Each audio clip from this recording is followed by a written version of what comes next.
નામ આપનું? મારું નામ ગોપાલભાઈ જીવાભાઈ મોરી. ગોપાલભાઈ જીવાભાઈ મોરી. હા. ગોપાલભાઈ આપણું ગામ? મારું ગામ આમોદરા, તાલુકો ઉના, જિલ્લો ગીર સોમનાથ. આમોદરા ગામ આપણું. હા. બરોબર. હવે અત્યારે જે આ સીમમાં આપણે ઊભા છીએ, હા. આ સીમ કયા ગામની લાગે? આ ઉનામાં લાગે. ઉનામાં લાગે. હવે આ સીમની અંદર આ ખેતરમાં અત્યારે ઘઉંનો પાક ઊભો છે. હા. એ ઘઉંના પાકની અંદર હા. આપણે ઉપરથી ડોઝમાં હા. આ કામધેનુ સોના ખાતર આપ્યું હતું. હા. બરોબર છે. એ કેટલા દિવસના ઘઉં હતા ત્યારે આપ્યું હતું? આ જે આપણે યુરિયાનો પીરિયડ આવે ને એ સમયગાળામાં મેં પેલો એક જ ડોઝ આનો આપ્યું. 20 દિવસ. ટૂંકમાં 20 દિવસ પછી. હા, 20 દિવસ પછી આપણે પાળા ઢગ ઘઉં થતા હોય એ સમયગાળામાં. પાળા ઢગ ઘઉં છે. બરોબર. હવે એ સમયમાં આપણે આ કામધેનુ સોના આપ્યું તમે. હા. એની સાથે બીજી કઈ પ્રોડક્ટ આપી હતી આપણે? કામધેનુ સોના અને યુમી ચેમ્પિયન 99. હા, ચેમ્પિયન 99. બરોબર ને? હા. ચેમ્પિયન 99 કામધેનુ સોના હા. અને કામધેનુ સોનાની એરે જે ઓલું પાઉચ આવે પાઉચ જૈવિક આવે. પાવડરનું હા. એ હા. આટલી વસ્તુ મિક્સ કરી હા, એનો પાલો કરી અને આમાં આપી દીધું ઉડાડી અને પછી પિયત આપી દીધું. પછી પીએ હતા. બરોબર. હવે એ વસ્તુ તમે કરી હા. એ પછી તમને શું રિઝલ્ટ દેખાણું, શું ફાયદો દેખાણો, કેવા ફેરફાર થયા ઘઉંમાં, એના વિશે જણાવશો?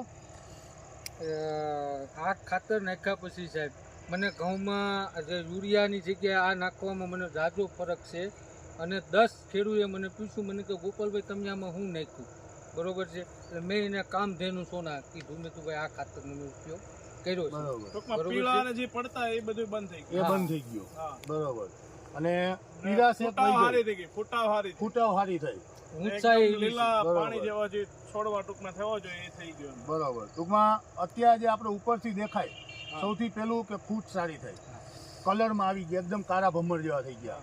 ત્રીજા નંબરમાં ઊંચાઈ આવી ગઈ. ચોથા નંબરમાં ઘઉંની અંદર ને આ રીતના શિયાળુ પાકની અંદર એવું કહેવામાં આવે કે એના તંતુ મૂળે બહુ મોટો ભાગ ભજવે. બરોબર છે. તો એના તંતુ મૂળ માટે એકાદો આપણે છોડ ઉપાડીએ. આ એના તંતુ મૂળ છે. બરોબર. આ જે વિકાસ છે તંતુ મૂળનો, આ જોતા તમને શું લાગે કે કમ્પ્લીટ વિકાસ છે એનો? કમ્પ્લીટ. બરોબર. અને આ ઉપરથી છોડ છે. બરોબર. ઉપરની જે આપણે ડુંડીનો જે ઘેરાવો છે, જે પાનની સાઈઝ હોવી જોઈએ, જે કલર આવવો જોઈએ, આ 2 ફેડે, હમ. 3 ફેડે ને 4 ફેડે એક છોડવામાંથી છે.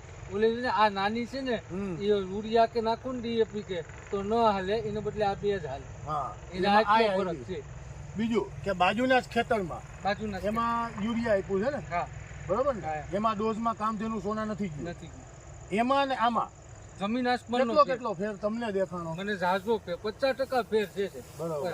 70% મને ફેર દેખાય. તો આપણે આ બધી વસ્તુ જે તમે જોઈ ગોપાલભાઈ, હમ. અને સાહેબ આપણે બી જે આમાં બધું જોયું અને નિરીક્ષણ કર્યું તમે બે ખેતરનું, એ જોતા શું લાગે કે કામધેનુ સોના જે છે એ પાયામાં તો ચાલે જ છે, ઉપરથી ડોઝમાં બી આપી શકાય ને? આપી શકાય. બરોબર ને? રિઝલ્ટ સારું મળ્યું છે. ડોસમાં આપી શકાય.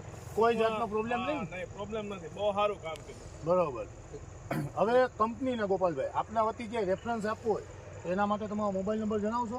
મારા મોબાઈલ નંબર છે 98 249 89 558. 98 249 89 558. ગોપાલભાઈનો મોબાઈલ નંબર છે, જેમણે ઘઉંના પાકની અંદર જ્યારે ઘઉં પારાઢક થતા હતા એ સમય દરમિયાન ઉપરથી ડોઝમાં કામધેનુ સોના ખાતર અને ચેમ્પિયન 99 એ બધું મિક્સ કરી અને ઉડાડી દીધું અને એને પિયત આપી અને રિઝલ્ટ આ લીધેલું છે.